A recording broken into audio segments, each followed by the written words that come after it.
우리가 다들 학습지 다들 잘 받았나요? 네. 우리 활동을 하기 전에 선생님이 크게 제목을 써보도록 하겠습니다.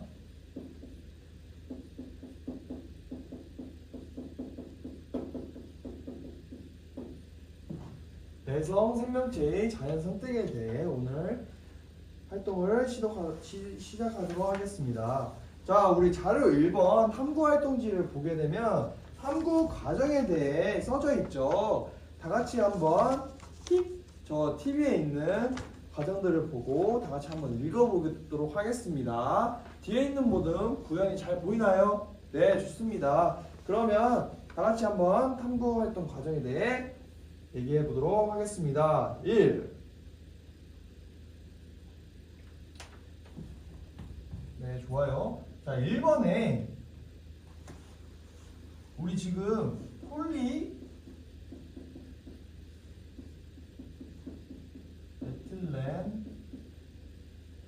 9라고 써져 있고 스타이로폼 9라고 써져 있고 마지막 뭐였죠? 네.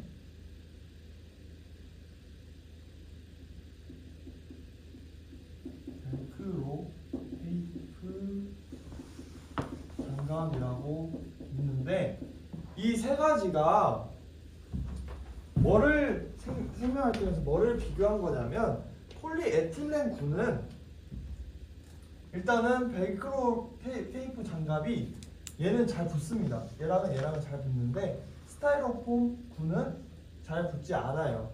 이 장갑에. 그래서 얘는 우리가 지금 항생제 관련해서 하고 있으니까 항생제에 내성이 없는 세균. 그럼 얘는 잘 안 붙으니까 항생제에 내성이 있는 세균. 얘는 그러면 항생제가 되겠죠.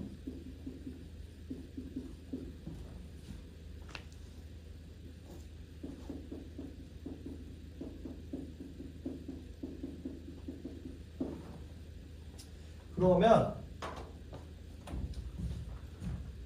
그걸 유의해서 또 한번 읽어봅시다. 과정 2에는 다 같이 한번 읽어볼게요. 네, 좋습니다. 자, 세 번째는 세균이 분열하여 1회 증식이라는 것을 가정하여 쟁반에 있는 수만큼 폴리에틸렌 9와 스타이로폼 9를 더 담고 세균의 총수를 기록한다. 세균이 30마리 이상이 될 때까지 반복한다. 이걸 보고 혹시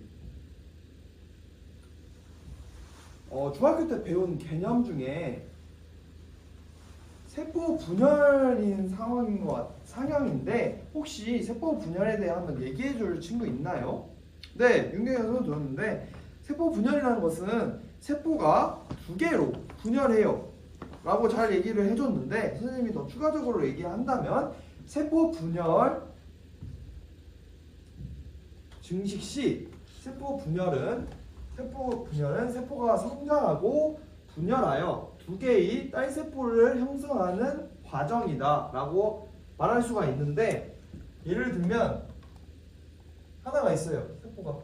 근데 증식을 하고 분열을 하게 되면 이렇게 두 개의 딸세포가 만들어지는 과정을 세포 분열이라고 우리가 중학교 과정에서 배웠습니다. 그래서 이 세 번째 과정이 이 세포 분열을 의미하는 거예요. 네, 좋습니다. 그러면 4번. 자, 4번 같은 경우에는 실제로 자연에서 어떤 상황일까요? 혹시 예상해 볼 친구 있나요? 우리 병원이가 손을 들어서 예상을 해봤는데 농사를 하는 데 있어서 항세제나 살충제를 지속적으로 사용을 하면서 항생제나 살충제가의 내성을 갖는 생물의 수가 늘어나는 상황인 것 같다고 얘기를 잘 해줬어요. 좋은 의견? 좋습니다. 우리 이렇게 예상까지 해봤고, 자, 5번 네, 이렇게 반복을 하고 6번 실험 결과의 표를 정리해서 비율을 한번 구해보자. 항생제 내성 세균의 비율을 구해보자.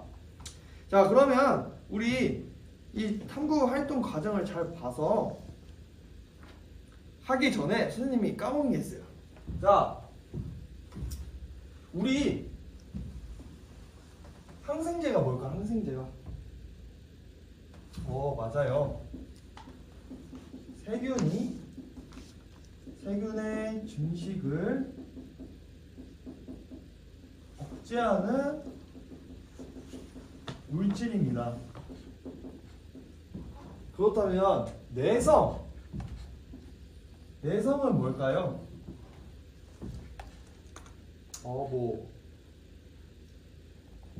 좋아요. 내성은 약물을 반복 사용하여 약물의 효과가 감소하는 현상을 내성이라고 합니다. 자, 이거를 다 유의해서 우리 탐구활동 시작하도록 하겠습니다. 시간은 20분 주겠습니다. 시작. 자, 우리 희성이가 빨간색 신호등을 켜주었는데 어떤 어려운 점이 있나요? 항생제 내성 세균 비율을 어떻게 구하는지 모르겠어요. 그러면 혹시 여러분 중에 항생제 내성 세균 비율을 어떻게 구하는지 아는 학생이 있나요? 진아가 번쩍 들었는데 우리 수학 선생님이 꾸민 진아가 얘기를 해줬어요. 항생제에 내성이 없는 세균인 폴리에티넬 9의 수와 항생제에 내성이 있는 세균인 스타이로폼 9의 수를 더한 분의 스타이로폼의 수로 나타낸 후에 거기에 곱하기 100을 하면 된다고 잘 얘기해 줬어요. 이게 뭔 말이냐? 폴리에티넬 9 수는 뭐라고 했죠? 항생제에 내성이 없는 세균과 스타이로폼 9 항생제에 내성이 있는 세균을 더한 다음에 내성이 있는 세균을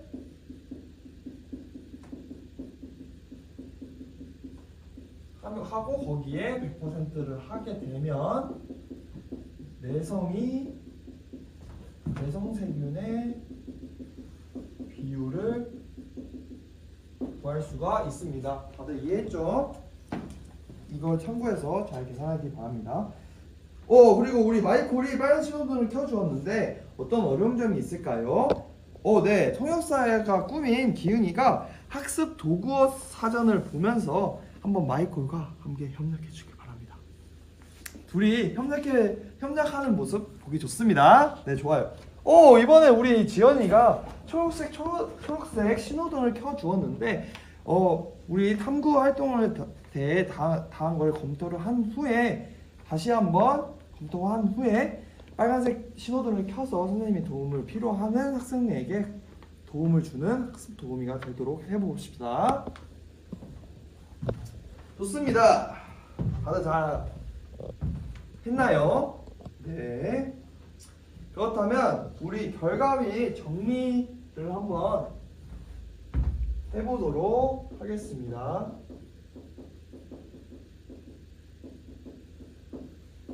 자, 첫 번째, 전체 세균에서 항생제 내성이 있는 세균의 비율이 어떻게 변하는지 한번 설명할 친구 있나요?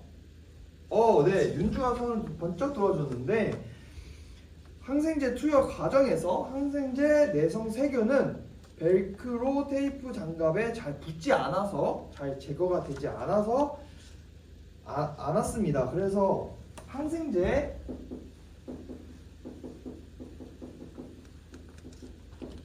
투여가 많으면 많을수록 항생제 내성 세균의 비율이 증가하는 걸 알 수 있었다고 잘 얘기를 해줬어요. 자, 그러면 두 번째, 자연 상태에서 항생제 내성이 있는 세균은 어떻게 발생을 할지에 대해 누가 설명을 해볼까요? 수연이가 손을 번쩍 들어줬는데, 수연이는 DNA 변화인 돌연변이가 일어나서 항생제 저항성 유전자를 가지게 되어 항생제 내성 세균이 발생했다고 잘 얘기를 해줬어요. 돌연변이, DNA 돌연변이로 인해 항생제 내성 세균이 발생을 했다라고 좋은 이정답을 해줬습니다. 그럼 마지막으로 3번 항생제를 지속적으로 사용하는 환경에서 내성이 있는 세균의 비율이 점점 증가하는 과정을 자연 선택과 관련하여 설명을 해보자 했는데 이건 누가 해볼까요? 근데 여기서 자연 선택이란 개념 혹시 자신 있게 한번 얘기해 볼까요? 누가?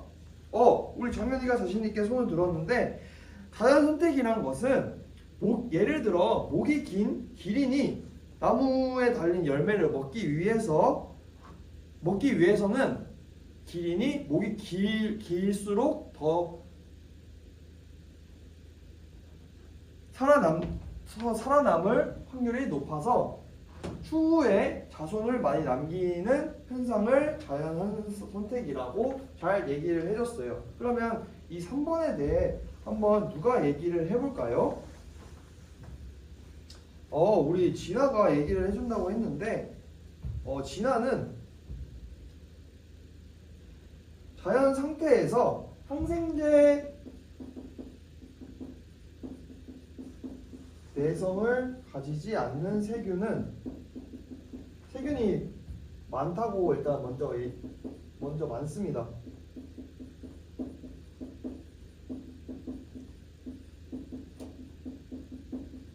자연 상태에서. 그렇지만 항생제를 투여를 했을 때 얘는 죽었고 얘는 산 경우가 많았다고 잘 얘기를 해줬고, 그 이후에 살아남은 항생제 세균이 아까 했던 세포 분열을 통해서 항생제를 계속 지속적으로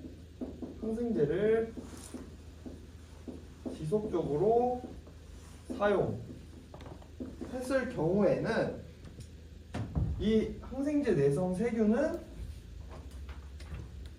거의 없어지고 얘만 남아있는 상태로 된다는 것을 얘기를 잘 해줬어서, 그래서 얘만 남았기 때문에 항생제가 많은 환경에서의 자연 선택을 받은 것은 항생제 내성이 있는 세균이라고 잘 얘기를 했습니다. 좋습니다. 그러면 자료 2, 마지막으로 자료 2를 봅시다. 이걸 보고 각자가 생각해서 한번 어떻게 항생제 내성 세균 집단이 형성이 되는지에 대해 한번 얘기를 해보고, 모르는 게 있으면 각 모든 원기들끼리 상의를 한 후에 채워보도록 하겠습니다. 다 하고 난 다음에 구글 패들리스트로 올려주면 좋을 것 같습니다. 그러면 시작. 5분 드릴게요. 네, 5분이라는 시간이 다 지나서 한번 해보도록 하겠습니다. 자, 우리 한번 올린 그 구글 패드리스트를 보게 되면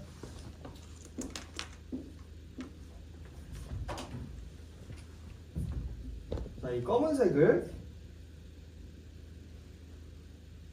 그냥 세균이라고 하고, 얘가 항생제 내성이 있는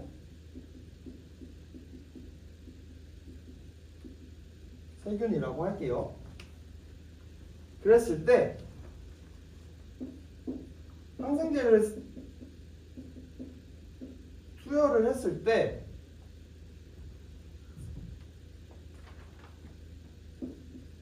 항생제 내성이 없는 세균들이 없어졌고 항생제 내성이 있는 세균은 그대로 남아 있었습니다. 그리고 시간이 더 지났을 때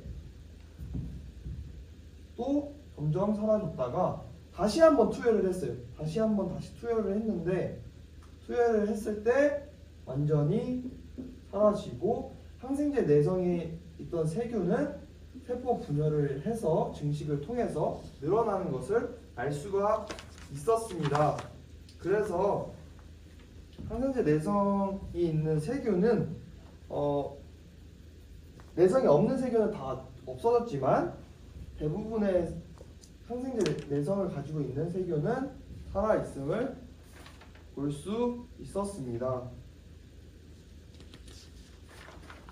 그러면 우리 다 같이 이 항생제 관련해서 실생활과 연계된 사례에 대해 제시를 해보는 시간을 가지도록 하겠습니다. 이거에 대해 모두가 토의 후에 발표를 하는 시간을 가지도록 하겠습니다. 시작. 10분 드리도록 하겠습니다.